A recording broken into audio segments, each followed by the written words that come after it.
नमस्कार साथियों, स्वागत है आपके अपने YouTube चैनल पर।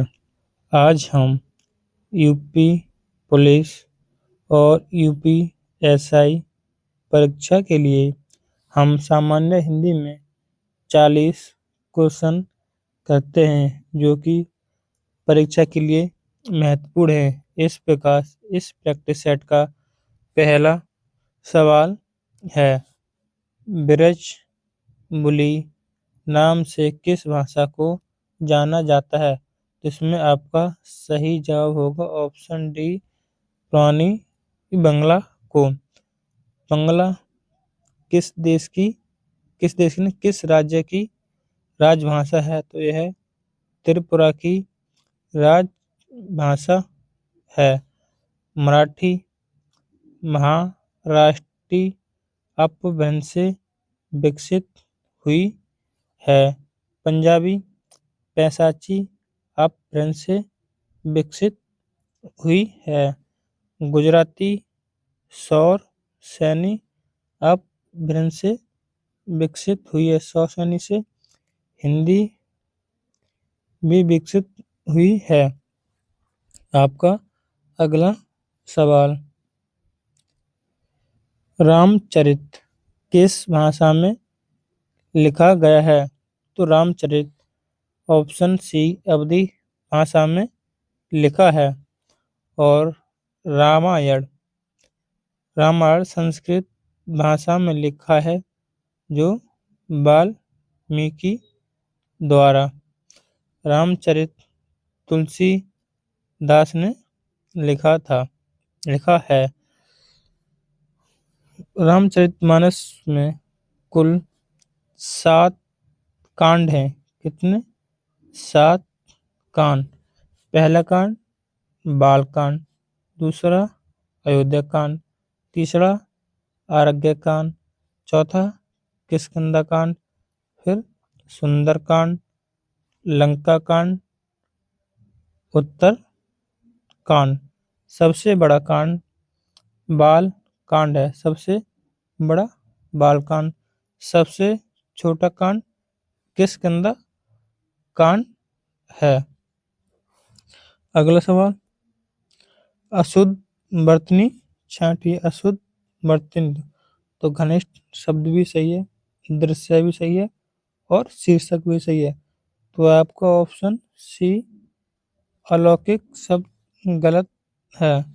अलौकिक शब्द में 2 मात्राएं होती जब शुद्ध होता, तो ऑप्शन सी सही है। ए शब्द का उच्चारण स्थान क्या है? तो इसका जवाब है ऑप्शन बी, कंठ तालव्य से।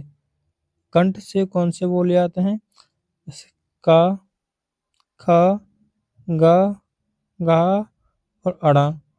और छोटा आ, बड़ा आ और हा और बी सरक।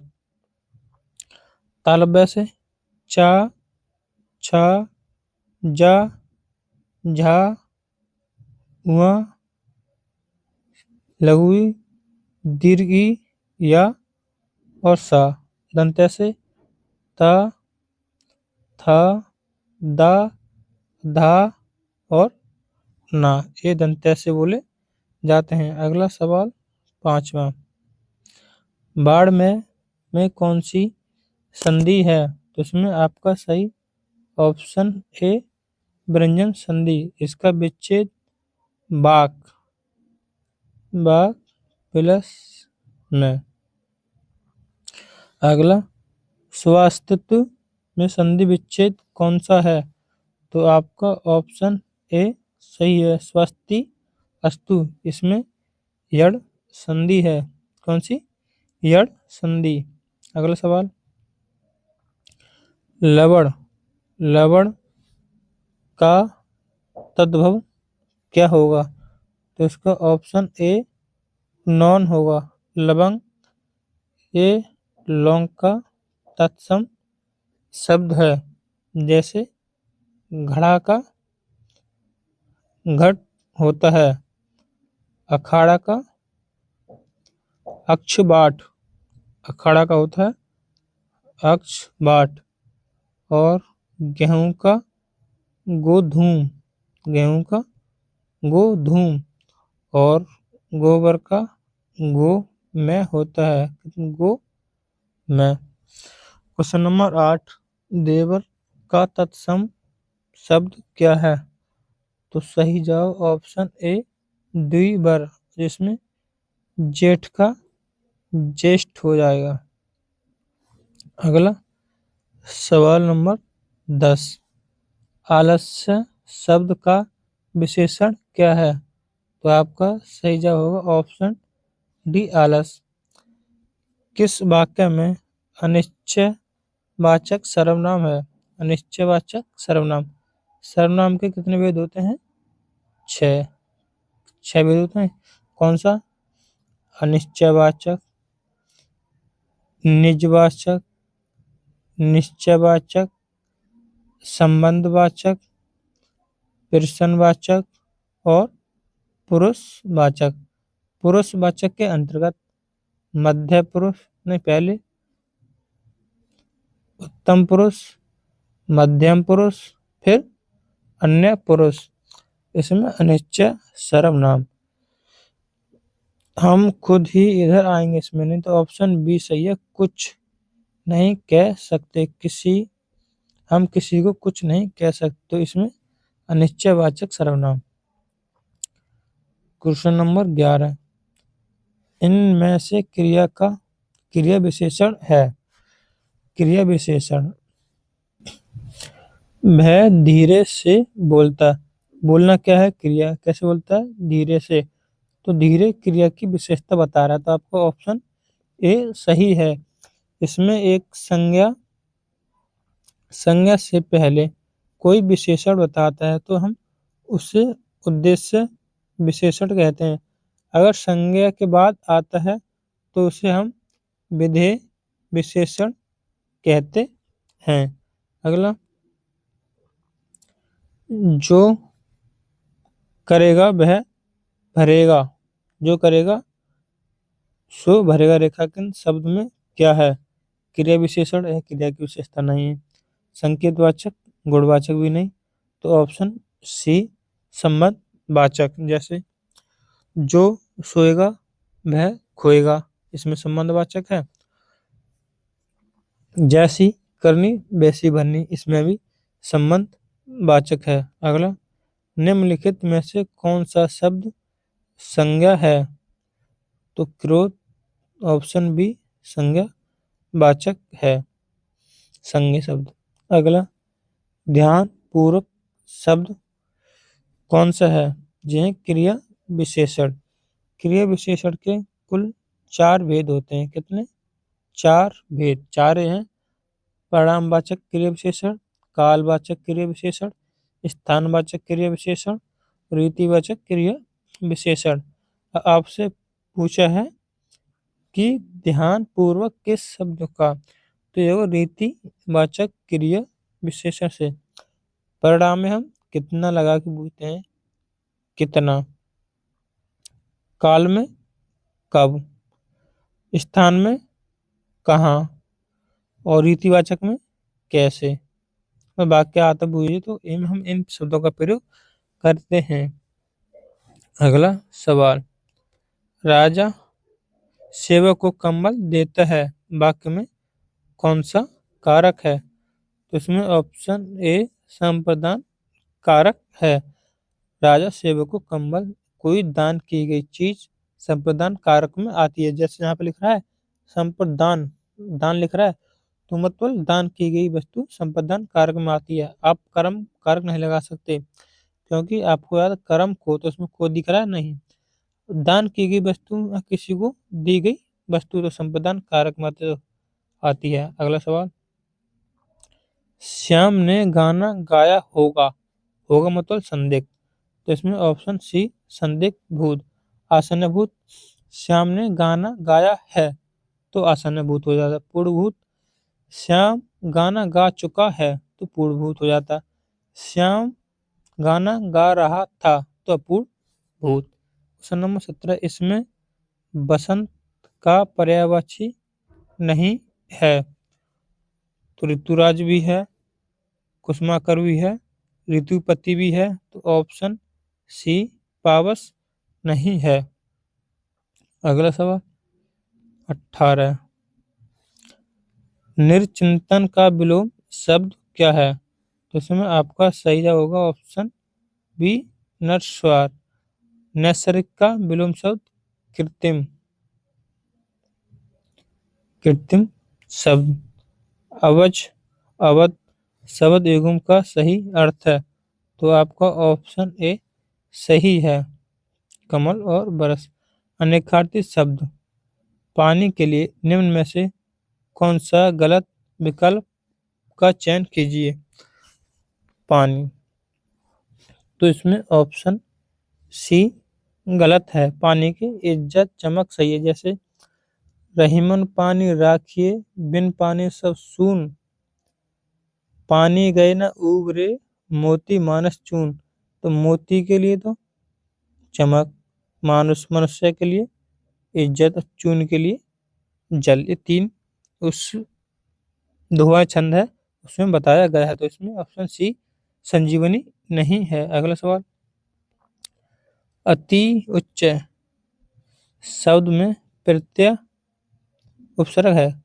उपसर्ग, तो अति प्लस उच्च, अति प्लस उच्च, इसमें अति उपसर्ग है और इसमें यड़ संधि है। माल गाड़ी शब्द का समास विग्रह, माल की गाड़ी यही नहीं, माल से गाड़ी ये भी नहीं, माल द्वारा गाड़ी ये नहीं, तो आपका सही जवाब होगा ऑप्शन सी माल के लिए गाड़ी। अगला क्वेश्चन नंबर 23, सरल वाक्य कौन सा है?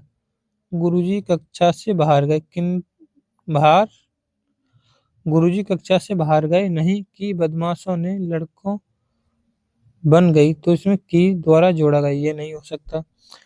वर्षा ऋतु में प्रकृति की सुषमा में निखार आ जाता है, तो ऑप्शन ए, ऑप्शन बी सही है। अगला, निम्नलिखित में से निम्नलिखित वाक्यों के लिए आगे दिए गए विकल्पों से वाक्य के प्रकार को चिन्हित कीजिए। ईश्वर करे तुम्हारा जीवन सुखमय हो, तो इसमें ऑप्शन सी इच्छा वाचक, विधिवाचक नहीं, संकेत नहीं, संदेहवाचक नहीं। अगला, इनमें से कौन सा चिन्ह अपूर्ण विराम को दर्शाता है? तो अपूर्ण विराम ऑप्शन, अपूर्ण विराम ये नहीं, अपूर्ण विराम ऑप्शन डी, ऑप्शन डी अपूर्ण विराम। इससे बोलते हैं तुलनात्मक चिन्ह, जैसे लिखते हैं एक्स बराबर 10, तो एक्स की तुलना कर रहे हैं हम 10 से, तो है तुलनात्मक चिन्ह।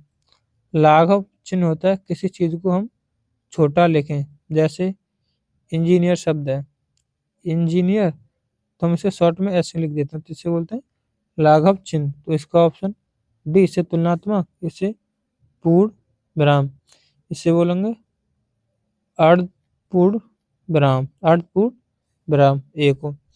निम्नलिखित वाक्यों में से एक वाक्य शुद्ध है, शुद्ध वाक्य है। उसने मिष्ठान खरीदा, तो ये तो सही है, उसने मिष्ठान खरीदा, ये वाक्य सही है। भोजन बहुत गरिष्ठ है, तो ये गलत, गरिष्ठ, गरिष्ठ ए वाला ठा बनेगा बड़ा, गरिष्ठ। पंत जी की स्पष्ट पूर्ति, स्पष्ट पूर्ति तो षष्ठ पूर्ति होती है, सा पिक्चर सवाल सा अष्ट पूर्ति, तो इसमें इससे ये शब्द गलत, इसमें ये गलत। आपको अंतर ध्यान होगा, ये इसमें धा शब्द नहीं लगेगा, इसमें अंतर ध्यान, तो इसमें ये शब्द गलत, तो हमारा ऑप्शन ए सही है। अगला, इनमें से कोई भी किसी जिसमें कोई भी काम अच्छी तरह से करने की योग्यता हो उसे कहेंगे ऑप्शन सी तक्ष। तुच्छ मनुष्य की मृत्यता शीघ्र ही समाप्त हो जाती है, भाव को व्यक्त करने वाली लोकोक्ति बताएं। तो इसमें ओछे की प्रीति बालू की भांति। ऑप्शन डी सही है। अगला 2017 में ज्ञानपीठ पुरस्कार किस साहित्यकार को मिला है? तो इसमें आपका सही जवाब होगा कृष्णा सोबती को। कुमार नारायण को 2005 में मिला। सबसे पहले हिंदी भाषा में सुमित्रा नंद पंत को चिदम्बरा के लिए मिला था। किसके? चिदम्बरा के लिए। रामधारी सिंह दिनकर को उर्वशी के लिए मिला। रामधारी सिंह और महादेवी वर्मा यमा के लिए मिला है। अगला काशी नागरी प्रचारणी सभा की स्थापना हुई थी। तो आपका ऑप्शन बी 1893 में। किसने की? श्याम सुंदर दास ने। ठीक। अगला रानी केतकी की कहानी के लेखक हैं। ये तो सबको ही मालूम होगा। ऑप्शन सी इंसा अल्लाह खां। लल्लू लाल की प्रेम सागर। सदल मित्र की मिस्र की नासिक के। तो अगले सवाल में दिक्कत होगा। नासिक के तो उपाख्यान के लेखक हैं। तो इसका ऑप्शन ए सही है, सदल मिश्र। अगला सवाल किलक अरे मैं नेहे निखारूं इन दांतों पर मोती बारूं। तो इसमें कौन सा रस है? इसमें ऑप्शन सी बातस्य रस है। यह यशोदा माँ कृष्ण जी के बारे में बता रही हैं। तो यहाँ पर ऑप्शन सी बातस्य रस। अगला सवाल इन पंक्ति में छंद पहचानिए। सूरज धीरज ते ही रथ चाका, सत्यशील दृढ़ ध्वज पताका, बाल विवेक दम पर हित बोरे, क्षमा कृपा समता रज जोरे। तो ये चौपाई है। चौपाई यह पंक्ति पुस्तक में गलत लिखी हुई है। इसमें मात्रा सही नहीं बनी, मैंने गिन के देखी, लेकिन इसमें चौपाई है। छप्पन में 6 चंद होते हैं, जो कि रोला प्लस उल्लाला से मिलकर बना होता है। अगला सवाल बड़े न हुजे गुणन बिन बीरद बढ़ाई पाए, कहत धतूरे 100 कनक गहन गड़ो न जाए। प्रस्तुत पंक्ति में कौन सा अलंकार है? तो इसमें ऑप्शन सी अर्थांतर न्यास अलंकार है। अगला एक ग्राफ है, पीडीएफ मिल जाएगी, पढ़ लेना आप उसमें से। अंधकार शब्द किसकी ओर अंकित करता है? तो आपका ऑप्शन ए सही, बुराई और कठिनाई की ओर। अगला जब व्यक्ति स्वयं के प्रति किए गए अन्याय शोषण के विरुद्ध आवाज नहीं उठाता, तो इससे दूसरों के प्रति अन्याय शोषण को बढ़ावा मिलता है। आपका डी सही है। अगला केदारनाथ अग्रवाल को किस कृति पर साहित्य अकादमी पुरस्कार मिला? तो आपका सही जवाब होगा ऑप्शन ए अपूर्वा। देरिदा का जन्म कहाँ हुआ? तो ऑप्शन ए अल्जीरिया में। अगला सवाल विद्यापति द्वारा रचित कितने ग्रंथ अभट्ट में हैं? तो आपका ऑप्शन बी 2। आपको हमारी वीडियो पसंद आती हो तो चैनल को जरूर सब्सक्राइब करें और वीडियो को लाइक भी करें। जय हिंद, जय भारत।